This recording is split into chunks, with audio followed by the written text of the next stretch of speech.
contava assim, é onde a gente foi, eu não fui criada lá, onde eu nasci. E aí, meu avô morava perto do fazendeiro onde ele trabalhava.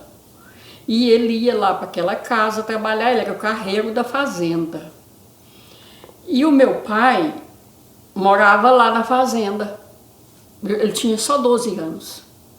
Aí o filho do fazendeiro fez uma casa lá em cima mesmo, e eles não olharam que não, lá em cima eles iam fazer cisterna, só que tinha uma rocha muito grande e eles não olharam e construíram a casa primeiro. Quando foram furar a cisterna, dava na rocha, não deu água em lugar nenhum.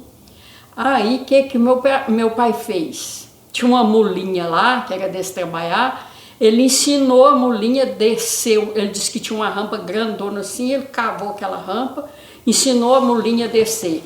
Aí ele amarrava os 2 latão e jogava em cima do arreio dela, e ela entrava dentro do poço e enchia os latão e subia. Ela prendeu, ele mandava, ele dava a ordem para ela, ela entrava. Passava na água e enchia o latão.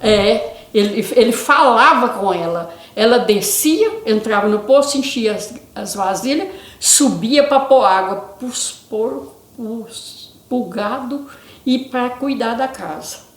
E quando foi à noite, o patrão falou: Pedrinho, não tem rapadura para fazer café amanhã para os peão. Você vai lá na minha mãe buscar? E era muito longe.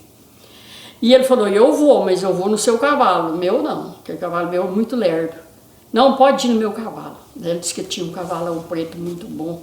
E ele pôs uma gorrochinha na cintura e montou nesse cavalinho e foi cantando. Foi cantando na fazenda. Chegou lá na fazenda, tarde da noite, a dona da fazenda, era uma senhorinha, eu lembro dela demais, magrinha, alta, bem vestidinha, um vestidinho azul com a manguinha assim, arrastando lá no chão. E a mesa da cozinha era cheia de comida o dia inteiro, a noite inteira. Toda vez que você chegasse lá, tinha tudo naquela mesa. Pedrinho, vai lá lanchar. Não fala lanchar, né? Vai lá, merenda, falava é merenda. Pedrinho, tem merenda lá na mesa. Não quero merenda não, se a senhora tiver um golinho assim de pinga, eu quero. Ela deu o golinho de pinga para ele, encheu, era embornar, aquele embornar, punha a rapadura de cá e jogava em cima do cavalo, e montava em cima. Ele chegou aí ele disse que montou nesse cavalo e foi embora. No caminho, chegou perto do morão, de uma porteira lá, ele deu vontade de experimentar a garruchinha dele, ele tinha bebido uma vinha, estava meio alegre, pegou fogo nesse morão de porteira, e o dono da fazenda levantou e ficou bravo com ele. Não, estou só experimentando minha garruchinha aqui, eu não tirei nem nada não, só do morão, já estou indo embora também, não vou mexer nada do senhor não. Foi embora. Chegou na fazenda, era 2 horas da manhã. Mas ele trouxe rapadura para fazer o café. Eu achei essa história tão interessante. Ele tinha 12 anos. Ele ficava na fazenda para o povo ir para a cidade, porque eles tinham casa na cidade, e eles iam tudo para a cidade, e ele dormia sozinho, ele que cuidava da fazenda. Meu pai tem uma história muito bonita. Um homem muito esforçado, trabalhou muito. O exemplo que o meu pai deixou, eu sempre converso com meus irmãos. A história que o meu pai deixou é muito bonita. Bonita mesmo, que ele só deu exemplo bom para nós, né? Nos ensinou a trabalhar. A cidade lá era Abaeté e Martinho Campos. A fazenda do homem era no Porto das Andorinhas. Nós morávamos bem pertinho do Rio São Francisco.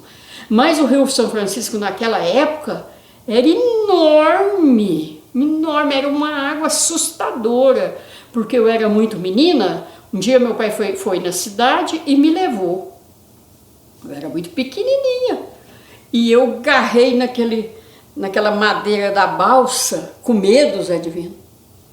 Com medo demais daquela água, aquela balsa, aquele homem ficava empurrando. Ele pegava uma vara comprida dessa grossura assim, bem altona, e enfiava lá dentro e empurrava aquela balsa. E eu olhava aquilo e eu entrava em pânico. E nós foi na cidade, atravessou esse rio. Que eu lembro de eu atravessar ele, foi só essa vez, que eu tinha pavor do rio lá. Chamava Porto das Andorinhas, o lugar que nós morávamos, um lugar muito lindo. Meu pai pescava, pegava um peixe desse tamanho. Desse tamanho. Surubim. Surubim. Tão grande que o peixe não tem um negócio lá dentro dele, não sei nem como chama, você deve saber. Que os meninos falavam, nós falávamos que era estoque. Por quê? Porque nós juntávamos nós tudo para pisar nele para ele estourar. Um saquinho assim, ó, que aí ele falava, é aquilo ali. Que faz o peixe nadar e subir e descer, é isso. Aí meu pai tirava, desse tamanho assim, ó. Tirava e punha lá no chão, nós ia pular em cima para ele estourar. E eu que ele estourava, ele falava que era estoque. Véu. Não é guelra não, é outro nome. Véu. Eu sei que... Já podia ter guardado. Eu sei, Ricardo, que foi uma vida linda. Por quê? Eu tinha 3 anos, eu lembro. E meu avô era carreiro da fazenda, ele não calçava botina. A mulher dava botina para ele jogava botina lá debaixo da cama. Aí a mulher perguntava, cadê a botina que eu te dei? Você está descalço? Nem respondia, porque ele não gostava de calçado. Ele pegava um couro cru lá da fazenda lá, punha nosso pé em cima para fazer o molde, riscava, cortava aquele couro na forma do nosso pé e fazia a correinha do restinho do couro que soltava, aquilo ali nas nossas sandálias, que nós amávamos aquela sandália que o meu avô fazia para nós, fazia para ele e fazia para nós. Isso é bom, sim. E outra coisa que ele fazia, Ricardo, que eu gostava, que nós tudo gostava demais, eu acho que ele tinha uns 12 filhos, meu avô. Ele tinha uma meninada, então eu fui criada no meio daquela meninada, sabe? Do meu avô, da minha avó. Minha avó faleceu, eu tinha 3 anos. Mas eu ainda lembro dela no quarto penteando o cabelinho. Lembro como hoje. Aí, minha tia ficou, minha avó morreu, problema do coração, muito nova, 42 anos, e ficou a minha tia solteira, irmã da minha mãe, para criar os filhos. Aí, era 5 meninos homens, tinha um que era de braço. Ela que criou esses filhos. Aí ele punha uma madeira dessa grossura no fogão à noite e aquela madeira queimava a noite inteira. No outro dia estava aquela brasa vermelhinha que você mexia lá, ela separava assim. Ali ele punha mandioca, batata doce e assava. Aí ele abria aquela mandioca, aquela batata doce no rabo do fogão e pegava um garfo e ia tirando e dando para nós. Ele jogava um salzinho nela assim, sabe? Não esqueci o sabor deles até hoje. Tão maravilhoso que era. E tinha lá também, onde era a casa do meu avô, mais pra cá era a nossa casa. Aí tinha um córrego no fundo que chama com certeza, até que tem lá hoje, né? Córrego da Laje.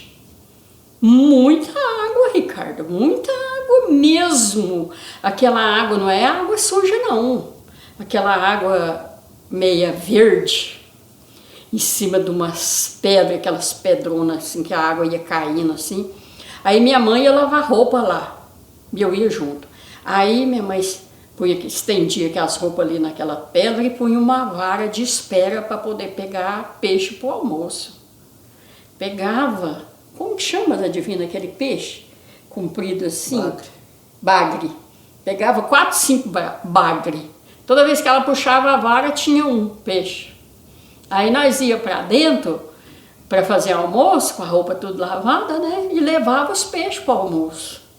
Outra coisa que eu não esqueço, tinha os pés de rosa, um branco e outro cor de rosa. Mas muito grande mesmo, aquela moitona assim, carregadinho de flor, aquele cheiro. Eu gosto muito de rosa, sabe, Ricardo? Fui acostumada com isso. E aquilo ali ficou gravado na minha mente. Era só coisa boa, era só coisa bonita. Eu via aquela água descendo daquele jeito, aquela beleza. E outra coisa que eu acho interessante, quando meu pai me contava, minha mãe, mais era minha mãe que contava, meu pai ficava caladinho, que quem fez o arte foi ele, né?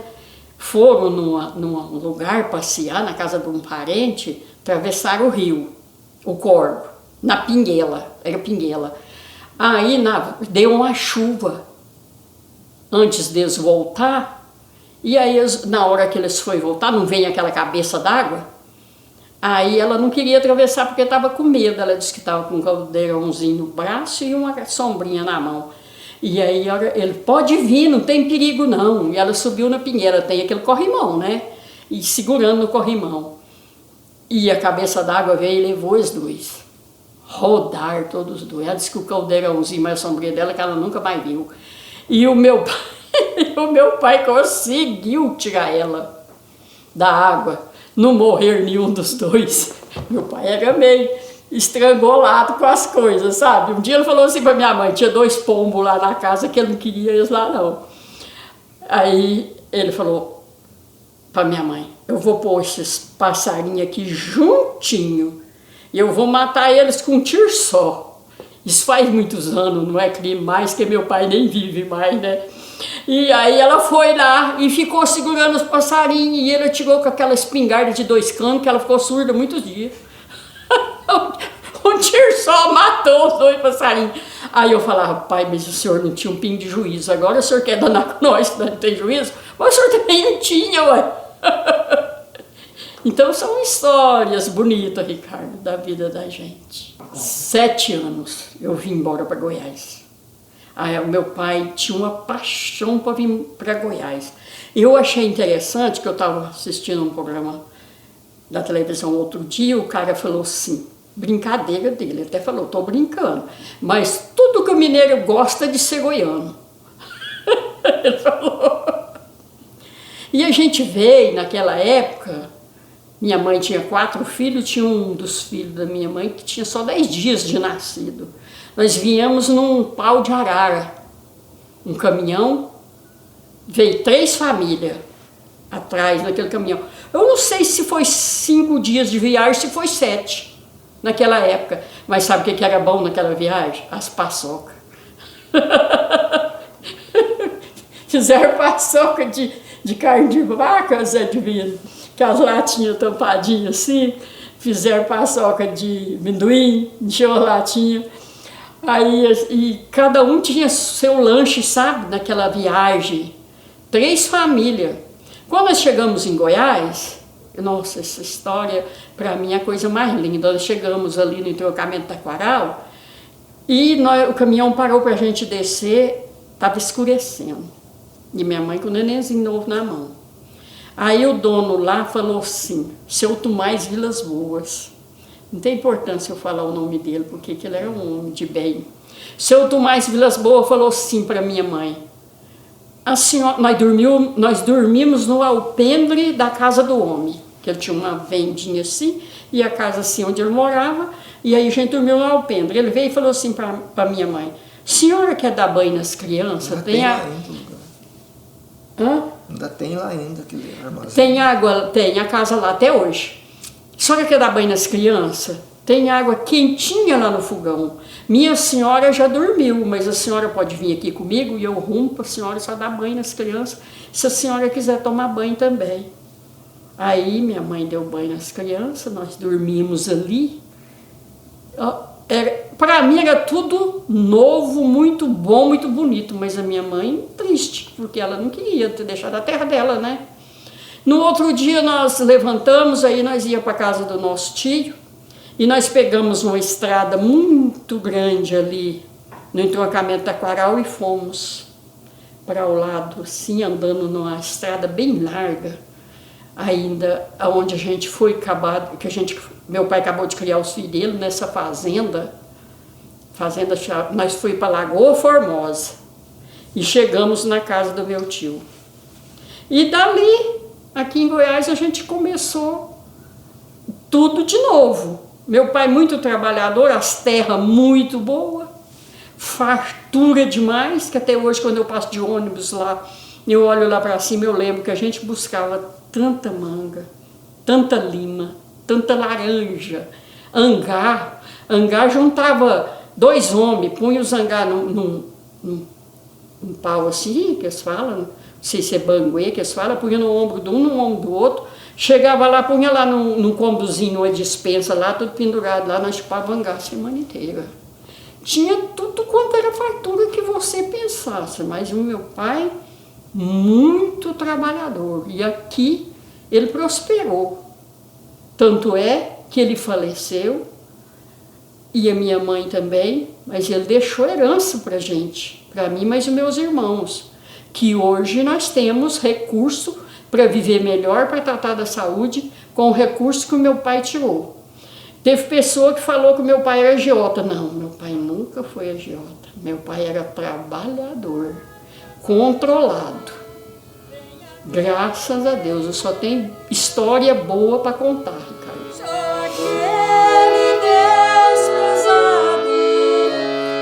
Você